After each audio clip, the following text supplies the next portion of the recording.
بسم اللہ الرحمن الرحیم۔ السلام علیکم۔ آج کے اس ویڈیو میں ہم آپ کو بتائیں گے وہ 5 جانور کون سے ہیں جن کی دعا اللہ تبارک و تعالیٰ فوراً قبول کرتا ہے۔ اگر کوئی شخص ان پر ظلم کرے تو اللہ تبارک و تعالیٰ ان کی بد دعا بھی قبول کرتا ہے، لہذا نہایت ہی معلوماتی ویڈیو ہے، گزارش ہے کہ آخر تک ضرور دیکھیے گا۔ محترم ناظرین، حضرت سلیمان علیہ السلام اللہ تبارک و تعالیٰ کے وہ برگزیدہ پیغمبر ہیں جو کہ حضرت داؤد علیہ السلام کے فرزند ہیں۔ حضرت داؤد علیہ السلام کے انتقال کے بعد کم عمری میں ہی حضرت سلیمان علیہ السلام کو تخت نشین ہو گئے۔ آپ علیہ السلام کا سلسلہ نسب حضرت ابراہیم علیہ السلام سے جا ملتا ہے۔ اللہ تبارک و تعالیٰ نے حضرت سلیمان علیہ السلام کو بہت ہی معجزے عطا فرمائے تھے، جن میں سے چند ایک یہ ہیں۔ نمبر 1، ایسی عظیم بادشاہیت جوانی سے پہلے کبھی کسی کو نہ ملی اور نہ ہی ان کے بعد کسی کو میسر آئی۔ نمبر 2، انسانوں کے علاوہ جنات اور شیاطین کو بھی آپ علیہ السلام کے تابع کر دیا گیا تھا۔ نمبر 3، ہوا کو بھی حضرت سلیمان علیہ السلام کے تابع کر دیا گیا۔ حضرت سلیمان علیہ السلام اپنے تخت پر بیٹھ کر 1 ماہ کی مسافت صبح سے لے کر شام تک طے کر لیا کرتے تھے۔ نمبر 4، ان کے لیے پگھلے ہوئے تانبے کا چشمہ جاری کر دیا گیا۔ نمبر 5، ہر طرح کے جانور کو نہ صرف آپ علیہ السلام کا فرما بردار کیا گیا بلکہ ان کی بولی سمجھنے اور بولنے کی صلاحیت بھی عطا فرمائی۔ ناظرین کرام، حضرت سلیمان علیہ السلام فرماتے ہیں کہ جانوروں اور پرندوں میں کچھ ایسے ہیں جن کی دعا اور بد دعا اللہ تبارک و تعالیٰ فوراً قبول کرتا ہے۔ حضرت سلیمان علیہ السلام فرماتے ہیں کہ میں نے بہت سے انسانوں کو ان 5 جانوروں کی بد دعا لگتے ہوئے دیکھا ہے۔ اگر تمہاری کوئی دعا قبول نہیں ہوتی تو تم چاہیے کہ ان 5 جانوروں کے ساتھ ایک کام ضرور کرو۔ ان کام کی برکت سے اللہ تبارک و تعالیٰ دعا کو ضرور قبول کرے گا۔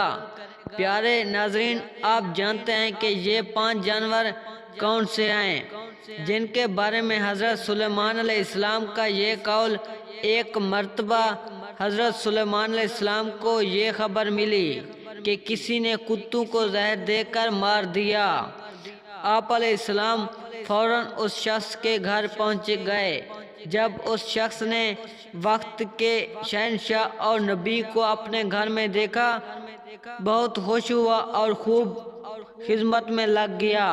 وہ شخص کہنے لگا کہ اے اللہ کے نبی، آپ نے آنے کی زحمت کیوں کی ہے؟ آپ مجھے حکم کر دیتے تو میں سر کے بل چل کر آپ علیہ السلام کی خدمت میں حاضر ہو جاتا۔ حضرت سلیمان علیہ السلام نے اس بندے کو کہا کہ اپنے سارے گاؤں والوں کو اکٹھا کر لو، میں تمہیں ایک بات بتانے والا ہوں۔ اگر تم میری بات پر عمل کرو گے تو تمہاری آنے والی نسلیں سنور جائیں گی، لیکن اگر تم میری بات پر عمل نہیں کرو گے تو تمہاری آنے والی نسلیں تباہ و برباد ہو جائیں گی۔ چنانچہ اس بندے نے سارے گاؤں والوں کو اکٹھا کیا۔ جب سارے اکٹھے ہو گئے تو حضرت سلیمان علیہ السلام نے فرمایا، 5 ایسے جانور اور پرندے ہیں جن کی دعا اور بد دعا اللہ تبارک و تعالیٰ فوراً قبول کر لیتا ہے۔ نمبر 1، حضرت سلیمان علیہ السلام نے فرمایا کہ کبوتر ایک ایسا پرندہ ہے جو اللہ تبارک و تعالیٰ کی حمد و ثنا اور نبیوں سے محبت کرنے والا پرندہ ہے۔ کبوتر کا یہ عمل دنیا کے تمام پرندوں سے بڑھ کر ہے اور باقی پرندوں کی نسبت کبوتر سب سے بڑھ کر عبادت گزار پرندہ ہے۔ کہا جاتا ہے کبوتر جب بھی نیند سے بیدار ہوتا ہے تو اللہ کا ورد کرتا ہے اور دن رات اللہ تبارک و تعالیٰ کی عبادت میں گزارتا ہے۔ کبوتر تمام پرندوں کی نسبت زیادہ بلندیوں پر جا سکتا ہے۔ یہ بہت اونچا اڑتا ہے، جبکہ کبوتر کا پیچھا عقاب کرتا ہے جب عقاب کبوتر کا شکار کرنے کے لیے اس کو پکڑنے کی کوشش کرتا ہے تو کبوتر خود کو بچانے کے لیے بہت زیادہ بلندی پر چلا جاتا ہے۔ اور یوں عقاب کے لیے اتنا زیادہ بلندی پر جانا مشکل ہو جاتا ہے، اور اسی طرح کبوتر خود کو بچانے کا کامیاب ہو جاتا ہے۔ کبوتر یہ سوچتا ہے کہ میں جتنا زیادہ اونچا اڑوں گا اتنا ہی اللہ تبارک و تعالیٰ کے نزدیک پہنچ جاؤں گا۔ نمبر 2، حضرت سلیمان علیہ السلام نے بلی کے متعلق ارشاد فرمایا کہ میں نے بے شمار متقی اور پرہیزگاروں کو دیکھا ہے جنہوں نے اللہ تبارک و تعالیٰ کی یاد میں دن رات گزارے ہیں۔ اللہ تبارک و تعالیٰ ان لوگوں کی دعائیں بھی جلدی قبول نہیں کرتا جتنی جلدی بلی کی دعا قبول کر لیتا ہے۔ بلی کی دعا اور بد دعا بہت جلدی قبول ہو جاتی ہے۔ بلی جس شخص سے خوش ہوتی ہے، دعا دیتی ہے تو وہ شخص کامیاب ہو جاتا ہے۔ اگر بلی کو کسی کو بد دعا دے دے تو اس کی دنیا اور آخرت خراب ہو جاتی ہے۔ حدیث مبارکہ میں رسول صلی اللہ علیہ وآلہ وسلم نے ایک عورت کو جہنم میں دردناک عذاب میں دیکھا جس نے بلی کو ایسی حالت میں گھر میں باندھ کر رکھ دیا کہ وہ بھوکی پیاسی رہے، اسی وجہ سے وہ تڑپ تڑپ کر مر گئی۔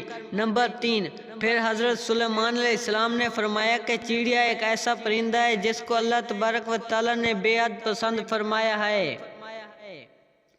حضرت سلیمان علیہ السلام نے چڑیا کی 3 خصوصیت بیان فرمائیں۔ نمبر 1، جب چڑیا صبح سویرے اٹھتی ہے تو یہ اللہ تبارک و تعالیٰ کی حمد و ثنا کرتی ہے۔ نمبر 2، چڑیا بہت ہی معصوم پرندہ ہے، ان میں ذرا برابر بھی چالاکی نہیں پائی جاتی۔ نمبر 3، اللہ تبارک و تعالیٰ بہت بھروسہ رکھتی ہے، ان کا یقین ہے کہ جو رب صبح نئی زندگی دے گا تو وہ کھانے پینے کا بھی بندوبست کر دے گا۔ ہمارے لیے اتنا ہی کافی ہے اور ہمیں کچھ کرنے کی ضرورت نہیں۔ نمبر 4، حضرت سلیمان علیہ السلام نے فرمایا کہ لوگوں کا کہنا ہے کہ کتا ایک ناپاک جانور ہے، اسی وجہ سے لوگ کتوں کو مارتے ہیں اور خیال کرتے ہیں کہ کتوں کو مارنے سے گناہ نہیں ملتا۔ تاریخ میں ایسے بے شمار واقعات موجود ہیں کہ کتوں کو دکھ دیا ہے تو کتوں کی بد دعا سے اللہ تبارک و تعالیٰ نے انہیں برباد کر دیا ہے۔ اللہ تبارک و تعالیٰ نے کتوں کو مارنے والوں کو جہنم میں ڈال دیا، اور جن لوگوں نے کتوں سے پیار کیا اللہ تبارک و تعالیٰ نے ایسے لوگوں کو بخشش فرما دی۔ جان لیجئے کہ قرآن پاک میں بھی کتوں کا ذکر آیا ہے، جس طرح اصحاب کہف میں کتوں کا ذکر آیا ہے جو کہ اللہ تبارک و تعالیٰ کے ولیوں سے محبت کی بنا پر جنت میں داخل ہوگا۔ جان لیجئے کہ کتے کا تھوک ناپاک ہے، لیکن کتے کو ہاتھ لگانے سے وضو نہیں ٹوٹتا، مگر کتوں کو گھر میں رکھنا حرام ہے کیونکہ کتے فرشتوں کو دیکھ کر بھونکتے ہیں۔ یہی وجہ ہے کہ جس گھر میں کتے موجود ہوں تو اس گھر میں رحمت کے فرشتے داخل نہیں ہوتے، جبکہ انسان اپنی کھیتی باڑی اور جانوروں کی حفاظت کے لیے گھر سے دور کسی جگہ پر کتا رکھ سکتا ہے لیکن گھر کے اندر نہیں رکھ سکتا۔ نمبر 5، حضرت سلیمان علیہ السلام نے فرمایا کہ ہم چیونٹی کو ایک عام سا جانور سمجھتے ہیں اور اسے پاؤں تلے رون دیتے ہیں۔ آپ علیہ السلام نے فرمانے لگے کہ ہم لوگ اگر چمٹی کی اہمیت کو جان لیں تو کبھی بھول کر بھی چمٹی کو نہیں ماریں گے۔ قرآن کریم میں سورۃ نمل مکمل طور پر چمٹیوں کے بارے میں ہی ہے۔ قرآن پاک میں ہی یہ واقعہ موجود ہے کہ حضرت سلیمان علیہ السلام اللہ تبارک و تعالیٰ کے نبی تھے۔ اللہ تبارک و تعالیٰ نے پوری دنیا کے حکومت انہیں عطا فرمائی۔ حضرت سلیمان علیہ السلام کا گزر ایک ایسے علاقے سے ہوا جہاں چمٹیوں کی بستی تھی۔ ایک چمٹی حضرت سلیمان علیہ السلام کے لشکر کو پاس آتے ہوئے دیکھتی ہے تو دوسری چمٹیوں کو بلند آواز میں پکارتی ہے کہ حضرت سلیمان علیہ السلام کا لشکر آ رہا ہے، حضرت سلیمان علیہ السلام کے لشکر سے دور ہو جاؤ، کہیں ایسا نہ ہو کہ تم سب حضرت سلیمان علیہ السلام کے لشکر کے نیچے آ کر کچلی جاؤ۔ اس پر حضرت سلیمان علیہ السلام نے اس چمٹی کی بات کو غور سے سن کر مسکرا دیتے ہیں۔ جان لیجئے کہ چمٹیاں بھی انسانوں کی طرح اپنی زندگی بسر کرتی ہیں، جدید ریسرچ سے بھی یہ بات ثابت ہوتی ہے کہ چمٹیاں بستی بنا کر رہتی ہیں۔ چمٹیاں زیادہ تر بستیوں میں اسی طرح رہتی ہیں جیسے انسان اپنے معاشرے میں رہتا ہے۔ حضرت سلیمان علیہ السلام نے فرمایا کہ جو کوئی بھی چمٹیوں کو مارتا ہے اللہ تبارک و تعالیٰ اس سے رزق کی دولت چھین لیتا ہے۔ اگر کوئی چمٹی جانے میں پاؤں کے نیچے آئے اگر وہ مر جائے تو ایک الگ بات ہے، لیکن کبھی بھی جان بوجھ کر چمٹی کو مارنے کی غلطی نہیں کرنی چاہیے۔ اگر تم یہ غلطی جان بوجھ کر کرو گے تو رزق سے ہاتھ دھو بیٹھو گے۔ اگر کوئی چیز آپ کے ہاتھ سے گر جائے تو اسے چمٹیوں کے لیے رہنے دیا کریں، اسی طرح آپ کو دعائیں دیں گی جس سے اللہ تبارک و تعالیٰ آپ کے رزق میں اضافہ کرے گا۔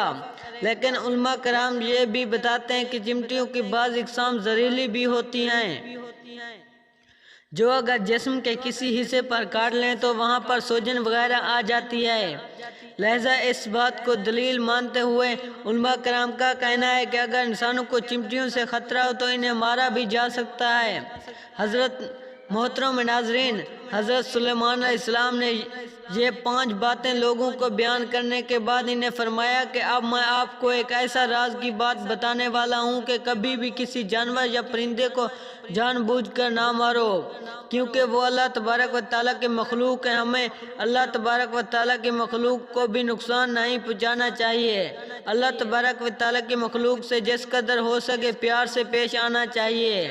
اللہ تبارک و تعالیٰ سے دعا ہے کہ نیکی کی بات کو سننے، سمجھنے اور اس پر عمل کرنے کی توفیق عطا فرمائے۔ میرا سنانا اور آپ کا سننا قبول و منظور فرمائے، آمین یا رب العالمین۔